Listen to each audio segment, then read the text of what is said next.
Bugüne kadar Hz. İsa'nın yüzlerce, belki de binlerce resmi çizildi. Birçoğu birbirine yakın olsa da benzer olmayanlar da çok fazlaydı. Günümüzdeki bazı kanıtlar onun gerçek yüzünü ortaya çıkaracak mıydı? İşte bugün Hz. İsa'ya gerçekten ne olduğunu ve ona ait olduğu söylenen bir yüzü inceleyeceğiz.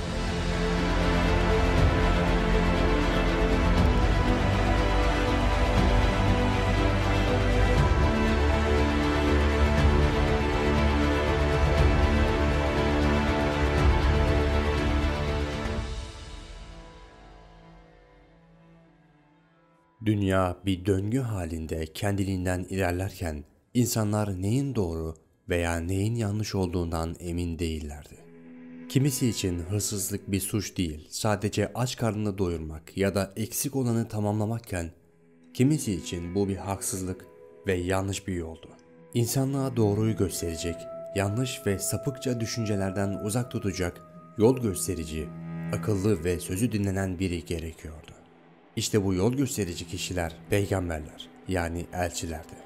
Elçi mesaj ileten kişidir. İşte tüm peygamberler sadece bu amaç uğruna yaşamını sürdürmüştür. İnsanları doğruya ve ahlaklı olmaya davet etmek için. Hz. İsa da onlardan sadece biriydi. İsmi Yeşua'dan çevrilme ve kurtuluş anlamına gelmektedir. Birçok dilde Christ ya da Kristo olarak da bilinir. Hz. İsa 30 yaşına geldiğinde kendisine peygamberlik bildirildi. Artık o her yerde her zaman sadece doğruyu anlatacak ve insanları yaratan Allah'a iman etmeye çağıracaktı. İnsanlar o dönemde kendi belirledikleri adaletsiz kurallara uymakta ve çoğu kendi elleriyle yaptıkları tanrılara inanmaktaydı. Onlardan medet bekliyor, tüm evreni ve içindekileri o elleriyle yaptıkları putların yaptığını düşünüyordu. Çünkü kendi yaptıkları puttan tanrılar görünüyordu. Hemen karşılarındaydı. Onu istedikleri zaman görebilirlerdi. Ama İsa Allah'a inanın dediğinde, hani nerede o senin tanrın? Neden bizi görmüyor? Neden biz onu göremiyoruz? Diyorlardı. Bir şeye inanmak için görmeye gerek var mıydı? Çocuklarınızı, eşlerinizi ya da ailenizi seviyorsunuz. Ama bunu bizlere bir argümanla kanıtlayamazsınız. Aynı şekilde küçük bir baş ağrısı. Baş ağrınız olduğunu asla kanıtlayamazsınız. Fakat buna, yani görmediğiniz bir şeye inanırsınız. İnsanlara başım ağrıyor dediğinizde size bunu kanıtla demelerini de bekleyemezsiniz. Çünkü inanmak için görmeye ihtiyaç yoktur. Hz. İsa bulunduğu topluluğa Allah'ı ve onun emirlerini anlattı. Anlattığı her şey insanlar için bir düzen, ahlak ve doğruluk sağlamaktaydı. Doğduğu topraklar olan Filistin'de sevilen biriydi. Kötünün birini iyileştirmiş, ama birine gözlerini geri vermiş, hastalara şifa bulmuştur. Mucizelerini gören onun bir elçi olduğuna daha çok inanmış, fakat bazıları da ona büyücü demiştir. Hz. İsa kendisine inananlardan oluşan 12 kişiyle birlikte Allah'ın ona emrettiklerini yaymakta ve gittiği yerlere iletmekteydi. İşte yanında bulunan 12 kişi havarilerdi. Havari kelime anlamı olarak seçilmiş veya bir görevi ifa etmek üzere gönderilen olarak tanımlanır. İsa arkasından gelen ve ona inanan büyük bir kitleye sahip olunca Roma İmparatorluğu'nun Yahudiye valisi Pilatus bundan hoşlanmaz. Yahudi din adamları ona olan ilgi ve onun bilgisi karşısında boyun eğmek yerine gururlu ve kibirli şekilde ona yaklaşırlar. O kim oluyor ki bizden daha iyi biliyor derler. Hz. İsa Roma İmparatorluğu'nun koyduğu adaletsiz düzeni ve kuralları değiştirmek ister. İnsanların bir kısmı ona Yahudi'nin kralı der. Bu sözler Vali Pilatus'un kulağına gider ve kini daha da artar. Anlaşılan birçok kimse onu şimdiden kral kabul etmiş. Onu izleyenler gün geçtikçe çoğalıyorlar. Hepsi ona hayran. Hz. İsa ve 12 havarisi birlikte dua etmek için bir akşam yemeğinde toplanır. İsa onlara şöyle der: aranızdan biri beni ele verecek. İşte bu akşam yemeği ve ihanet Leonardo da Vinci tarafından resme aktarılır. Resimde 12 havarinin tam da bu sözü duyduğu an gösterilir. Hepsi şaşkındır ve birbirine bakarak cevap arar. Aralarındaki hainin kim olduğunu sorarlar. Kim bu hain? Nasıl olur da Efendimiz'e ihanet eder derler. Bu onların son akşam yemeğidir. İhanet eden kişi aslında resme gizlenmiştir. Tabloya dikkatli bakarsanız İsa'nın uzanmak istediği ekmeğe uzanan başka biri daha var. Bu kişi Judas İskaryot'tur. Hain bir havari. Bir diğer elinde tuttuğuysa ihanetinin kanıtı olan içi 30 gümüş parayla dolu bir kese. Leonardo da Vinci onu herkesle aynı ten renginde boyamıştır.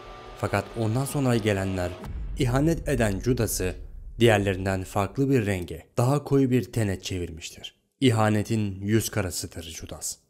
Yüzündeki hüzünlü bakış ona yaptığı ihanetin kendisine zor geldiğini anlatır bize. O Hz. İsa'yı sadece 30 gümüş paraya ihbar eder.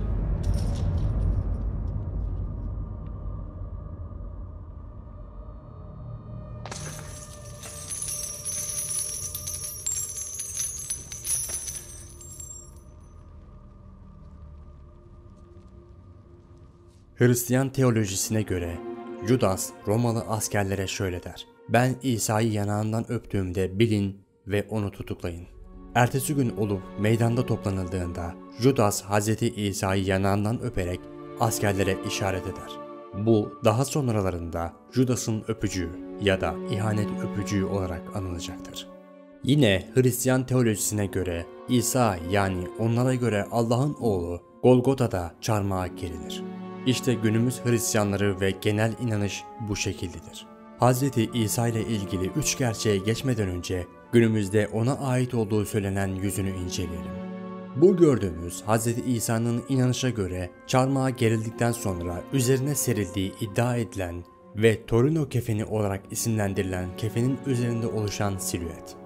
Torino Katedrali'nde sergilenen kefen hakkında ilk olarak 1980'li yıllarda yapılan 3 radyokarbon tarih testi antik giysinin en az 800 yıllık olduğunu ve milattan sonra 1260 ila 1390 yılları arasında üretildiğini tespit etmişti.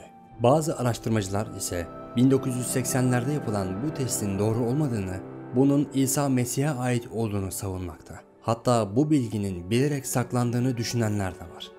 Kefen üzerindeki çizgilere daha yakından baktığımızda bir yüzün belli hatlarının belirgin bir şekilde görüldüğünü söyleyebiliriz. Eğer bu resmin negatifine bakarsak bunu daha net görebiliriz. Sanki vücudun bazı hatları kefen üzerine işlenmiş gibi.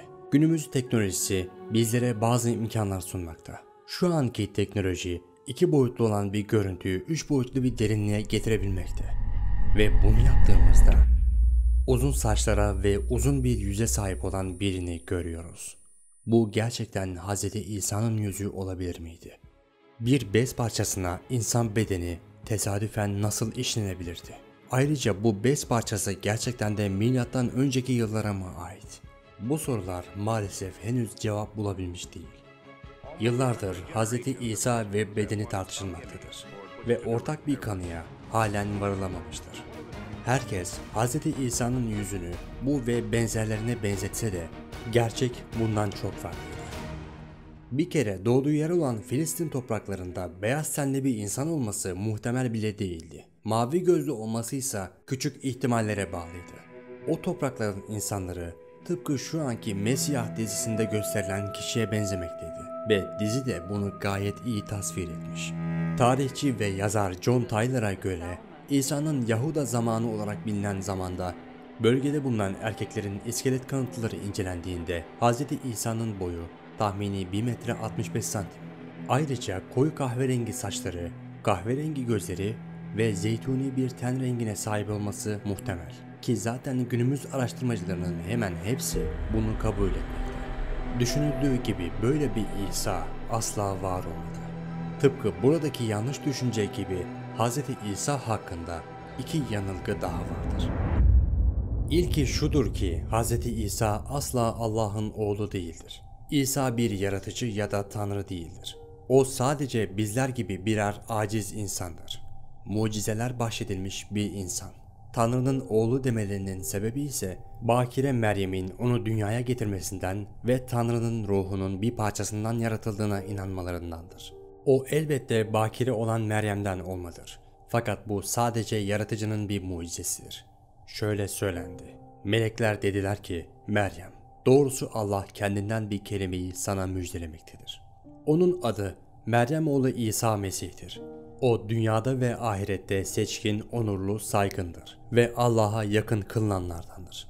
Meryem şöyle söyledi: Rabbim bana bir beşer dokunmamışken nasıl bir çocuğum olabilir? Allah neyi dilerse yaratır. Bir işin olmasına karar verdiğinde yalnızca ona ol der ve o da hemen oluverir. İkinci gerçek şudur ki İsa çarmıha gerilmemiş ve öldürülmemiştir. Gerçekte İsa'yı yakalamak isteyen bir Romalı askeri İsa'nın bir çadıra girdiğini görüp bulunduğu çadıra gizlice girer ve onu yakalatmak ister. Fakat Allah onu gökyüzüne kaldırır. İçeride kalan Romalı askerse İsa'nın yüzüne büründürülür. Askerlerin İsa diye çarmıha gerdikleri kişi ise sadece onlardan biridir. O Romalı askerin ben İsa değilim diye bağırması fayda etmez. Denizleri yarıp Musa'nın binlerce masumu kurtarmasına yardım ettiği, Yusuf'u dipsiz kuyudan kurtardığı ve dünya su altında kaldığında Nuh'u ve ona inananları kurtardığı gibi Hz. İsa'yı da zalimlerin elinden kurtarmıştır. Kur'an'da bu şöyle söylendi: Yahudiler İsa'yı öldürmek için tuzak kurdular. Allah da onların tuzaklarını bozdu. Allah tuzak kuranların, hilekarlığa karşı ceza verenlerin en güçlüsü, en hayırlısıdır. Onlar İsa'yı öldürmediler, asmadılar da. Öldürülen kendilerine İsa gibi gösterildi.